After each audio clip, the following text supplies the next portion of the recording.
बादशाह का अफसोस। एक ज़माने में एक वसी सल्तनत में एक ताकतवर लेकिन मिजाज का बादशाह अरकान नामी हुकूमत करता था।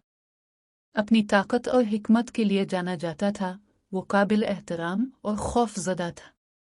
इसके दौर हुकूमत में बादशाही खूब फली फूली, लेकिन किसी को इसके बारे में बुरा भला कहने की हिम्मत न हुई, क्योंकि बादशाह गुस्से में जल्दी और सज़ा देने में तेज था। एक दिन फन नामी देहाती इंसाफ के हुसूल के लिए महल में आया। इसकी जमीन एक लालची रईस ने छीन ली थी और वो सब कुछ खो चुका था। कांपते हाथों के साथ फिन तख्त के करीब पहुंचा, जहां बादशाह अरकान अपने मुशीरों से घिरा बैठा था। महाराज, फिन शुरू हुआ। इसकी आवाज कांप रही थी। मैं आपके पास एक आजिजाना इल्तिजा के साथ आया हूं। मेरी जमीन आपके एक रईस ने चोरी कर ली है। मेरे खानदान के पास कुछ नहीं बचा। इस दिन के अवाइल में होने वाले झगड़े की वजह से बादशाह अरकान पहले से ही बदमिजाज में था, ने देहाती की शिकायत पर मेहरबानी नहीं की। सवाल में रईस इसके वफादार हामियों में से एक था और बादशाह का गुरूर जख्मी हो गया कि ऐसा इल्जाम लगाया जा रहा है। तुम्हारी हिम्मत कैसे हुई मेरी अदालत पर इल्जाम लगाने की? बादशाह ने पुकारा। इसकी आंखें गुस्से से भड़क उठी। तुम मेरे महल में आकर मेरी तौहीन करते हो कि मैं अपनी बादशाही में ऐसी बेइज्जती करने दूं?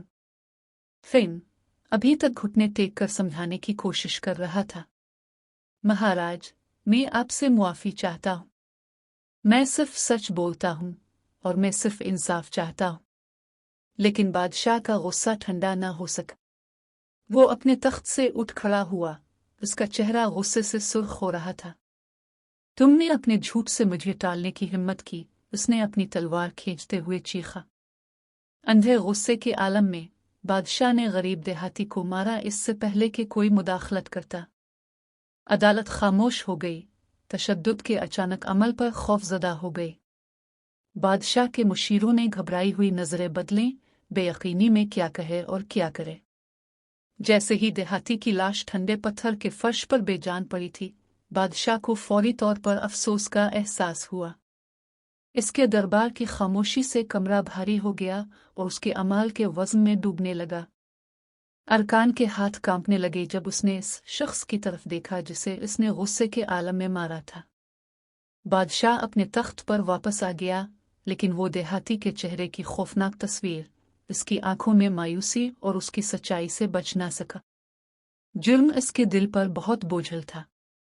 इस रात अरकान अपने जालिमाना फेल के डरावने ख्वाबों से दो चार हैकर सो नहीं पा रहा था। उसने फिन की बेजान आंखें उसे घूरते हुए देखा और उसने महसूस किया कि इसके अमाल की सर्द मेहरी उसकी रूह पर काबिज है।